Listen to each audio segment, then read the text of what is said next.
Assalamualaikum warahmatullahi wabarakatuh. Waalaikumsalam warahmatullahi wabarakatuh. Bismillahirrahmanirrahim. Konco GLB Podcast Desa yang dirahmati Allah, alhamdulillah kembali bersua di channel Gunardi Al-Banjari dalam GLB Podcast Desa mengulas kearifan kampung kita. Dan kali ini telah hadir di samping saya orang yang begitu santun, murah senyum, dan begitu ramah, yang beliau memiliki 3 profesi berbeda. Beliau adalah dai, guru, sekaligus pengusaha yang sukses. Maka kita nanti akan berbincang dengan beliau tentang kesehariannya, tentang suka dukanya menggeluti 3 profesi yang berbeda itu. Beliau adalah Bapak calon haji, katanya seperti itu. Amin, amin. Muhammad Badrul Munir MPD atau lebih akrab disapa Abah Badrul. Assalamualaikum Abah. Waalaikumsalam warahmatullahi wabarakatuh. Ya, terima kasih telah berkenan hadir di ruang podcast desa ini. Mudah-mudahan meskipun dengan penuh keterbatasan tetap bisa menginspirasi teman-teman atau pecinta podcast desa semuanya gitu ya. Tentang keseharian dari Abah ini. Selain sebagai seorang guru, seorang dai yang jadwal dakwahnya juga sudah kemana-mana, ini juga masih sempat menekuni usaha. Ini seperti apa ini kesibukannya ini? Alhamdulillah, terima kasih. Assalamualaikum warahmatullahi wabarakatuh. Kalau dibilang dai ya bukan. Kalau dibilang guru ya masih belajar. Dibilang pengusaha juga masih terantanan. Jadi sama-sama masih belajar, Gus. Kita ini tidak seperti apa yang jenengan sampaikan di awal begitu wahnya. Biasa, orang itu merendah mesti biasa ya. Kalau dilihat dari detiknya ya, dempalnya pasti pantas sekali kalau menyandang 3 hal di atas ya. Tapi beliaunya ini memang low profile gitu ya. Awal memang dilihat dari luar itu banyak orang mengira saya itu malah guru olahraga. Oh gitu ya. Iya. Guru olahraga kok apa itu gendut gitu. Olahraga jiwa, olahraga ruh mungkin seperti itu ya. Olahraga ruh ini apa bahasa? Apa Olah jiwa. Olah jiwa ya. Sebagai seorang guru, ini beliau juga dikenal sebagai Ketua PGHRI DPD Kota Kediri. Ini yang saya sering mengikuti kegiatannya itu lewat medsos yang sering beliau kisahkan bolak-balik Jakarta juga ternyata. Demi memperjuangkan nasib teman-teman GTT. Supaya ya kalaupun mungkin menjadi PNS tetap menjadi cita-cita yang, tetapi kalaupun itu belum bisa terlaksana setidaknya kesejahteraannya bisa terangkat. Seperti apa ini kisah perjuangannya kalau pas ke Jakarta itu? Alhamdulillah, ya bukan alhamdulillah, innalillahi wa inna ilaihi raji'un. Karena di tahun 2013 2014 itu teman-teman menunjuk saya sebagai ketua, katanya Ketua PGHRI Persatuan Guru Honorer Republik Indonesia cabang Kediri. Iya. Terus sebenarnya ditolak sama istri saya. Oh, istri yang nolak. Iya. Jangan takut istri. Gini, apa ada waktu untuk itu, gitu loh, untuk berjuang ke sana kemari, kira-kira menghabiskan waktu yang banyak itu apa bisa gitu. Terus realitasnya? Tetapi karena lagi-lagi itu adalah amanah yang memang harus dilakukan. Bagaimanapun karena sudah ditunjuk sama teman-teman saat pemilihan itu, sehingga mau tidak mau dengan niat bismillahirrahmanirrahim saya berangkat saya iakan jadi ketua itu. Itu ya. Dan teman-teman juga mendukung. Gitu Mendukung, alhamdulillah. Hampir seluruh kota Kediri itu mendukung satu forum, yaitu secara aklamasi memilih jenengan. secara aklamasi. Alhamdulillah. Ini luar biasa sekali. Barangkali mungkin kalau diadakan pemilihan lagi, ini saya sebagai yang mungkin dikatakan ya agak dekat dengan beliau gitu ya. Itu ya sangat mendukung kalau beliau yang menahkodai PGHRI Kota Kediri ini. Kemudian tadi tentang bolak-balik Jakarta tadi, itu sampai sejauh ini bagaimana keberhasilan perjuangannya ini? Atau sudah bertemu siapa saja untuk menyampaikan unek-unek teman-teman guru khususnya yang ada di daerah Kediri? Tanggal 28 Januari 2020 kita mengadakan RDPU dengan Komisi 10. Di sana kita dari berbagai kota kumpul di Komisi 10. Dipanggil di sana.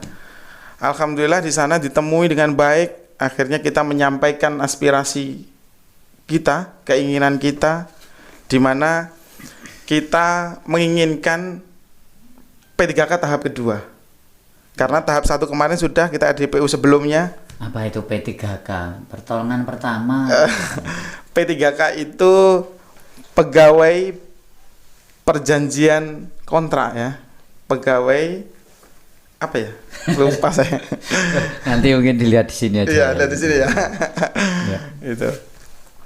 Sehingga akhirnya mendapatkan 10 kesepakatan. 10 kesepakatan, setelah itu Komisi 10 sidang lagi dengan Komisi 2. Terus alhamdulillah sekarang tinggal kita itu mengawal saja. Kemarin kita sudah dengan Dirjen GTK, kita sudah sowan ke sana.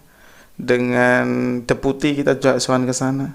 Jadi kita tinggal mengawal terus. Mudah-mudahan apa yang sudah kita perjuangkan itu dikabulkan oleh beliau-beliau dan diridhoi oleh Allah. Iya, jadi sama sebagaimana mungkin tamu kami yang kemarin ya, yang di Akpai semuanya berjuang untuk kemajuan, untuk kesejahteraan teman-teman guru.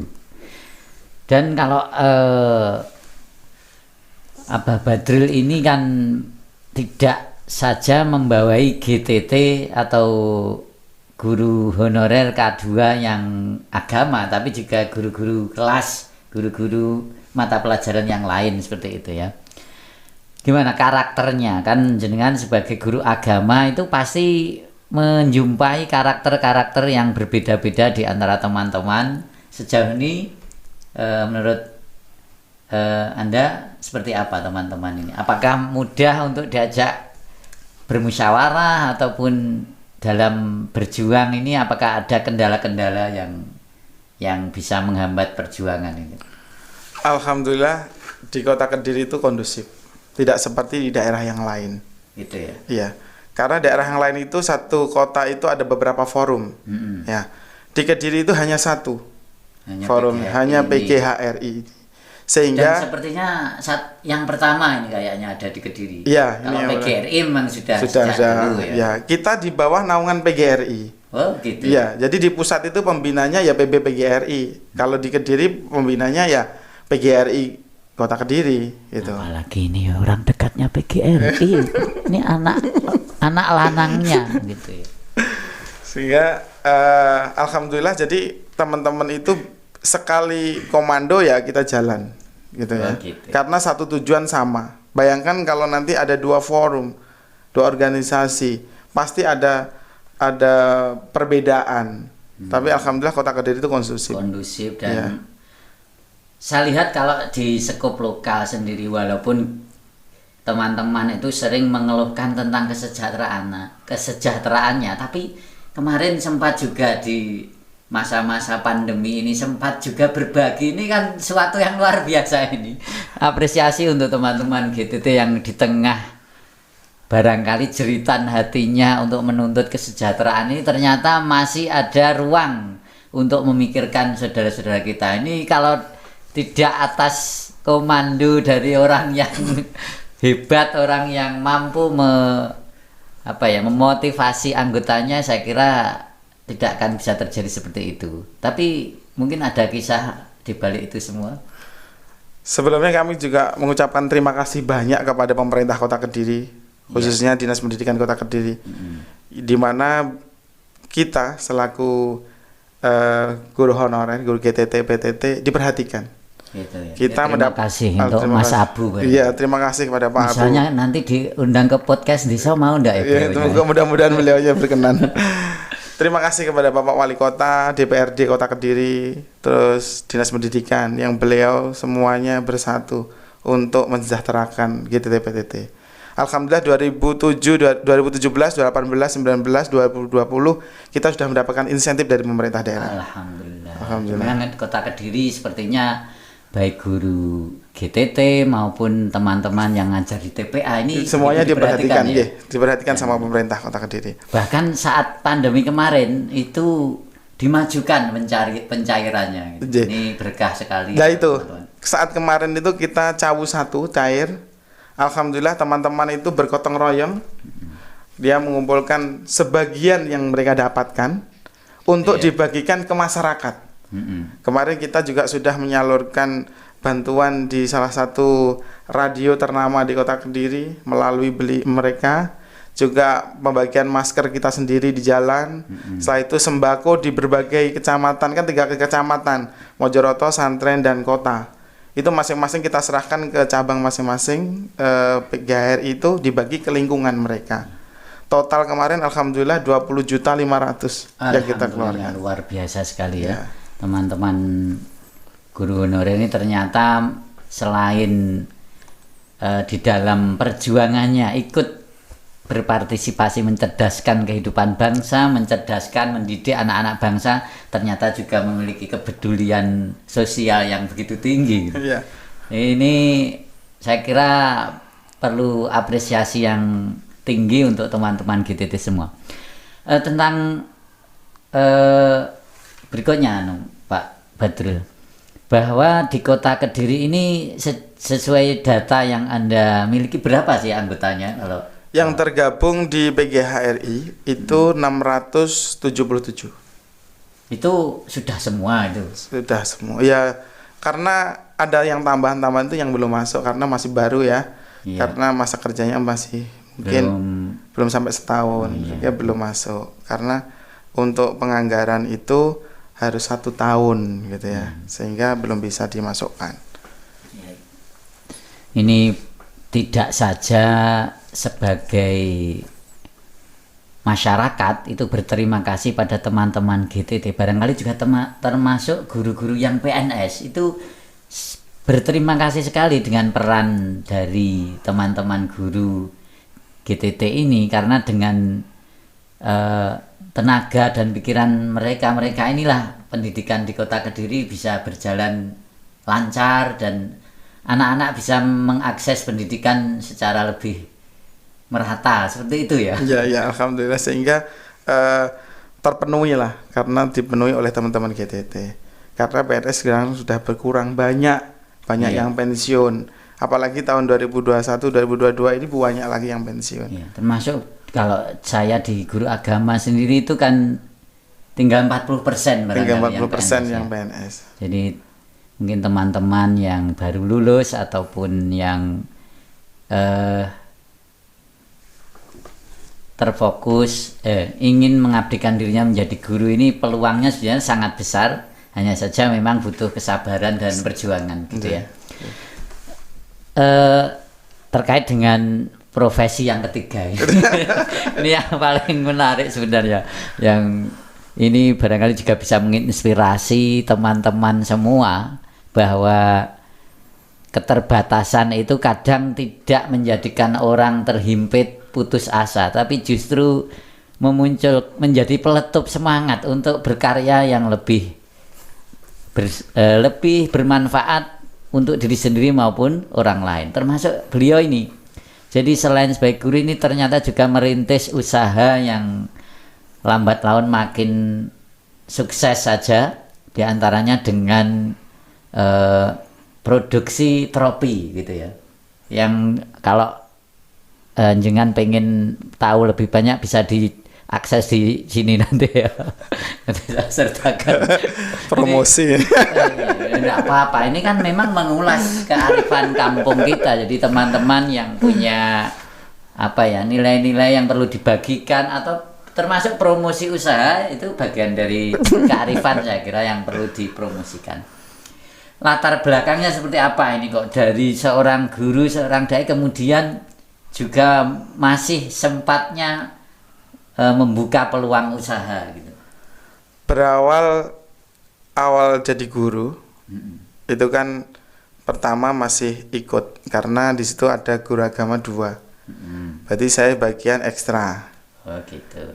Alhamdulillah di ekstra itu kita bina mereka, kita latih mereka untuk mengikuti. Kalau di PAI itu biasanya ada namanya Pentas PAI ya. Oh gitu. Sehingga saat itu anak-anak menang gitu ya. Kalau rebana itu anak 15. Dapat tropinya hanya 1. Masa 1 mau dibagi 15? Kan enggak. Kan tropinya untuk sekolah. Itu makanya ternyata di sini anak-anak berminat. Pak saya mau pialanya, Pak saya mau pialanya. Akhirnya saya gandakan. Oh begitu. Ya. Setelah saya gandakan, ternyata loh ini kayaknya sudah masuk di sini ya. Karena awal ide untuk di situ. Sehingga saat anak-anak terus sering loh lomba qiraat menang, MTQ menang ya, Berdacil menang. Mana tuh Dan alhamdulillah kayaknya sudah banyak yang kenal nanti bisa ya, ini beliaunya ini guru SDN Bangsa 3 nih yang di utara jalan ya. Ini memang sekolahnya itu banyak menelurkan para juara. Ini gurunya ya ini ya. Saya sebenarnya pengen tahu juga nanti kan juara qiraat pengen tahu juga gurunya pasti lebih hebat. Kalau hebat entah. Jadi sehingga disitulah masuk di dalam benak pikiran saya, oh ini bisa untuk usaha, bisa untuk menopang keekonomian saya, ekonomi keluarga saya lah. Alhamdulillah akhirnya saya mencari dulu, oh di sana ada orang jualan tropi. Saya cari ke sana, saya lempar dulu ke sana. Selama 4 tahun itu banyak orang-orang, ya udah saya gandakan ke saya bisa. Pertama saya lempar dulu ke mereka, teman saya itu. Lambat laun kita mencari. Oh, ini ambilnya di mana? Kita akhirnya bisa. Itu bahkan saya berangkat ke Jakarta, ke Solo, ke Jogja, ke Surabaya untuk mencari bahan itu. Ini belinya di mana? Ini pabriknya di mana? Kita cari. Gitu ya. Ya. Jadi ya tetap ada perjuangannya. Iya.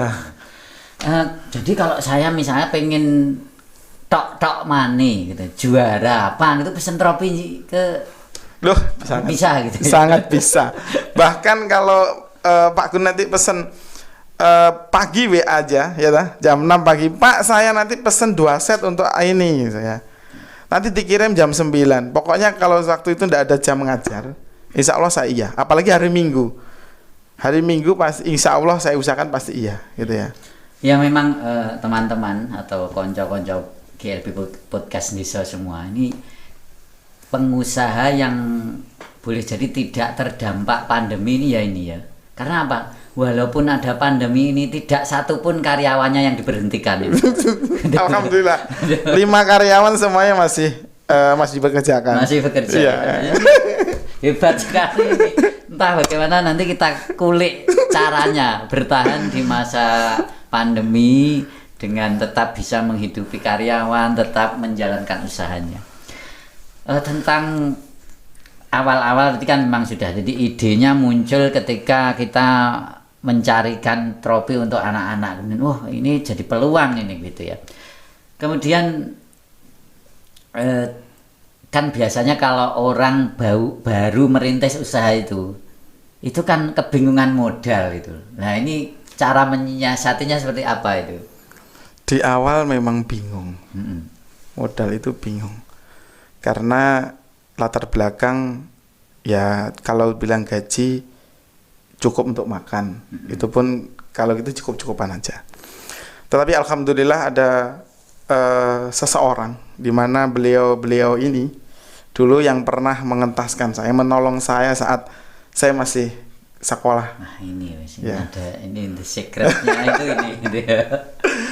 Karena memang saat saya masih sekolah itu dulu saya bertempat tinggal di masjid, ya kan? Nah ini berkahnya anak masjid gitu kan. Berkah anak masjid itu pasti terbawa hingga sampai kapanpun. Amin amin Pak Estu. Jadi saya itu dulu waktu SMA di masjid. Di masjid, dan di situ kalau makan biasanya, Mas nanti makan di rumah saya ya. Oh iya Pak. Pak nanti besok makan di rumah, nanti malam di rumah ya. Iya Pak. Pas saya dulu di masjid itu kok nggak ada yang seperti itu ya. Allah memberikan jalan kepada saya tapi tidak memberikan jalan kepada jenengan ya. Saya juga pernah jadi anak masjid. Oh gitu ya. Iya, kan? Tapi waktu itu beda kisahnya ya. Saya teringat kalau di masjid itu kayak ingin meneteskan air mata. Gitu ya. Iya, karena kenapa? Saat saya sekolah itu jalan kaki waktu SMA itu. Ditanya sama jamaah, Mas kamu sekolah naik apa? Jalan kaki Pak. Itu di rumah ada sepeda, pakai aja. Iya Pak, makasih. Saya pakai. Selesai 3 tahun saya kuliah, ya kan? Kuliah itu ditanya, Mas kuliah naik apa? Ada bapak lagi yang jamaah lagi ya. Naik sepeda Pak. Itu di rumah ada motor, pakai aja. Gak minta mobil. Sepeda saya kembalikan belum kepada yang pertama minjemin. Saya kembalikan, Pak ini alhamdulillah terima kasih sudah dikasih fasilitas sepeda. Terus akhirnya saya kembalikan sepedanya, terima kasih ini ada motor gitu ya. Karena mobilitas semakin banyak waktu itu, waktu mahasiswa tergabung dalam salah satu organisasi kemahasiswaan, sehingga banyak harus riwah-riwi ke sana kemari. Kalau mahasiswa itu kalau punya aktivitas, ikut aktivis kan seperti itu ya. Sehingga alhamdulillah dapat inventaris sepeda motor. Gitu ya. Jadi Ya. pasti ada rahasia orang yang beranjak sukses itu juga tidak lepas dari keterlibatan orang-orang yang ada di belakangnya. Iya. Andai mungkin beliaunya menonton, apa yang ingin Anda sampaikan gitu. Ya apa ya? Saya tidak bisa berkata apa. Ya masa bentuk terima kasih. Ya yang jelas sangat beribu-ribu terima kasih sudah menolong kami. Masih semua, alhamdulillah masih semua. Mulai yang membawa saya dari kampung sana menuju ke kota Kediri. Terus di kota Kediri saya ditaruh di masjid bagian ngepel ya, bukan bagian dai loh ya. Bagian ngepel, bagian ngepel masjid. Merbot. Bagian ngepel masjid, ngosek WC itu. Bukan bagian imam loh ya, bukan bagian imam, tapi memang bagian. Tapi itu juga bagian penting karena kunci diterimanya ibadah sholat itu kesucian. Kalau WC-nya enggak ada merbot seperti ini ya jadi batal semua, bisa jadi seluruh jamaah gitu kan. Nah, jadi situlah banyak para jamaah itu yang menganggap saya itu sebagai anak, dan saya sudah menganggap beliau sebagai bapak saya, sehingga apa yang saya lakukan waktu kita butuh modal, saya tanya, Bapak ada uang untuk apa? Modal ini, saya buka usaha ini. Berapa? Segini. Insya Allah, mudah-mudahan Allah memberkati, Allah mengizinkan, insya Allah 3 bulan saya kembalikan. Karena memang saat itu kita dapat pesanan banyak, dan insya Allah 3 bulan itu selesai, dan biasanya itu terbayar gitu lah ya. Gitu, ya. Jadi bayarnya 3 bulan ternyata juga bisa. Dan alhamdulillah 3 bulan itu bisa, dan alhamdulillah modal saya kembalikan. Kita sudah bisa belanja untuk modal yang akan datang. Iya. Dan sampai sekarang alhamdulillah masih gara-gara ya berkat modal itu tadi, dan sekarang alhamdulillah investasinya sudah luar biasa. Omsetnya ya. Iya. Omsetnya sudah alhamdulillah.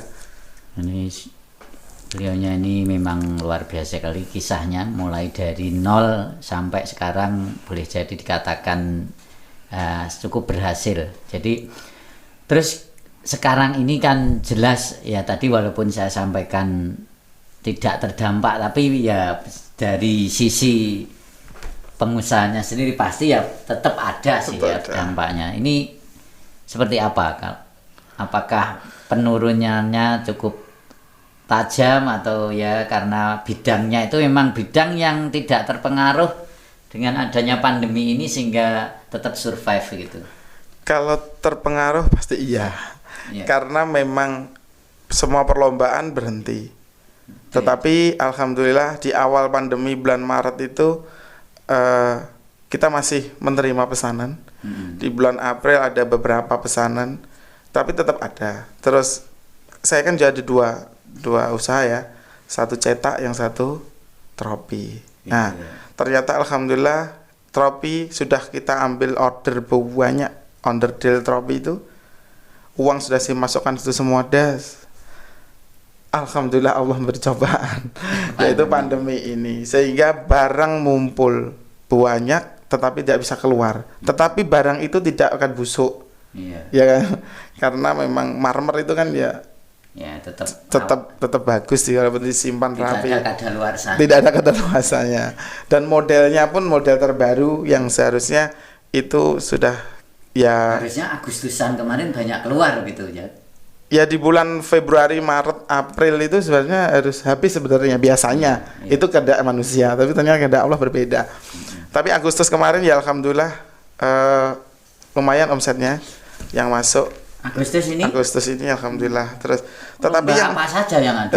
Lomba pakai masker atau rata-rata itu lomba mewarnai. Gitu. Mewarna itu biasanya pesertanya banyak, ada tingkatan ya. Mulai tingkat TK, PAUD, kelas 1 SD. Itu rata-rata begitu. Jadi mewarnai tema kemerdekaan. Nah, itu yang kemarin hampir 90% yang pesan itu hanya untuk mewarnai itu. Gitu. Tapi di akhir-akhir bulan masuk Februari, Agustus akhir sama September ini ya sudah banyak. Iya, alhamdulillah. Jadi mungkin teman-teman yang mengadakan event apa, lomba apa gitu dan membutuhkan piala atau trofi bisa berhubungan dengan beliau ya. Nanti akan saya tampilkan alamatnya di sini lagi ya. Ya, tadi memang semuanya terdampak, tidak saja yang ada di dunia usaha, bahkan termasuk barangkali ini juga dampak dari corona juga ini. Akhirnya kita mengajarnya harus pakai media sehingga ya apa yang ada kita manfaatkan. Ini meja makan ini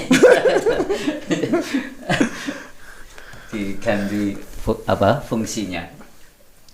Itu tadi ya, jadi dengan bantuan seseorang yang berjasa pada kita akhirnya bisa ya merajut kesuksesan kita ya sesuai dengan yang menjadi passion kita gitu.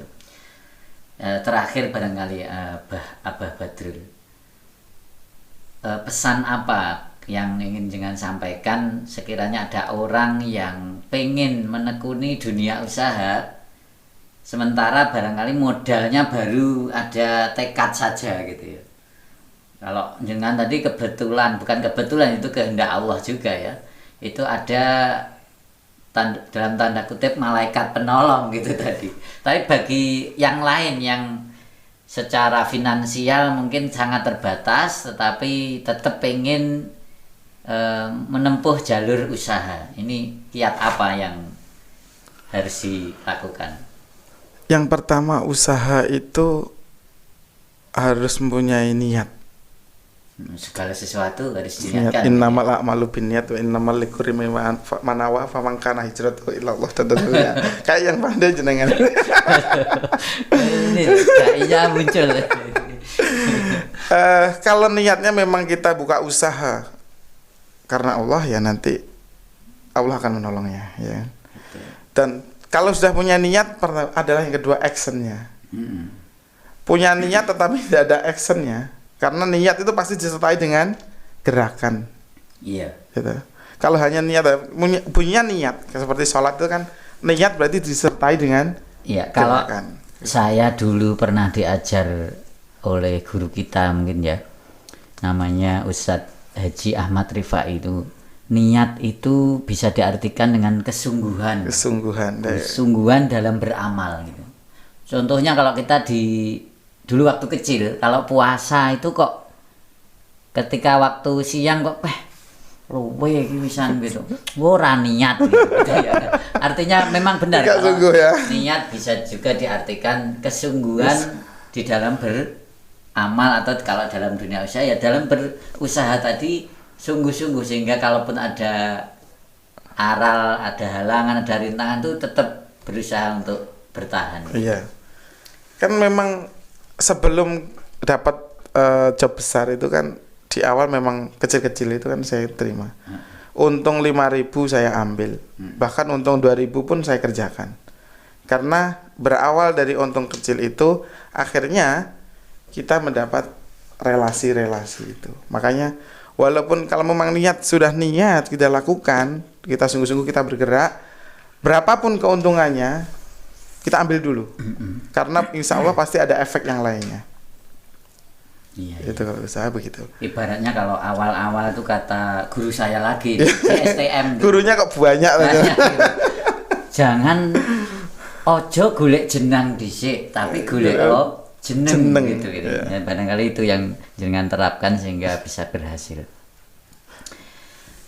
Ya, saya kira menarik sekali pembicaraan dengan Abah Badrul ini, sang pengusaha trofi yang sukses gitu ya. Amin. Dan kita doakan beliau tetap istiqomah, tetap semakin sukses juga, termasuk keluarga barokah juga, anak-anak ini kebetulan kalau saya pas mampir ke rumah itu tidak ada yang terdengar dari rumahnya kecuali ayat-ayat Quran. Amin. Kayaknya ini mungkin nanti lain kali kita kulik beliau bagaimana rahasianya mendidik anak-anak. Ya, terima kasih Abah.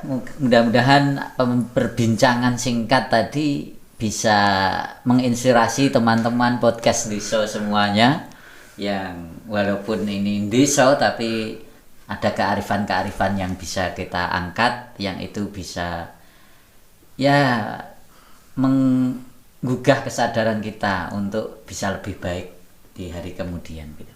Amin. Lagi terima kasih, kita bertemu dengan tamu yang lain insyaallah yang insyaallah tidak kalah menariknya juga. Sampai jumpa di GLB Podcast Ndiso di waktu yang lain. Assalamualaikum warahmatullahi wabarakatuh.